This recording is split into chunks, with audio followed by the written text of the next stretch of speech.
बंदौ गुरुपद पद्म परागा, सुरुचि सुवास सरस अनुरागा। नमस्कार, जय सियाराम। जय सियाराम चैनल में सबगोटा के स्वागत करै छी। आर दूटा आर आई चौपाई लऽ कऽ फेर एलहुँ हँ दोसर, जे कहै छियनि भगवान के जे राम कथा के बारे में।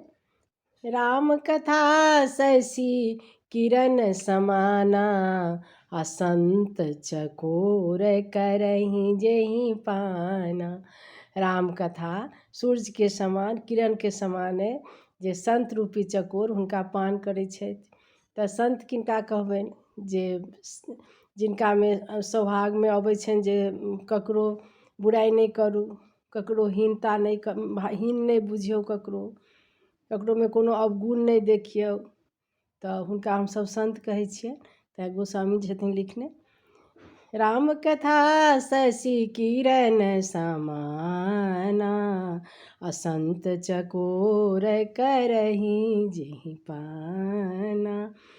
आर फेर एकटा चौपाई कहै छी जे गुरु पितु मातु महेश भवानी, अप्रणबहु दीन बंधु दीन दानी। भगवान शंकर पिता छथि, माता पार्वती छथि, माता पिता वएह छथि जगत के।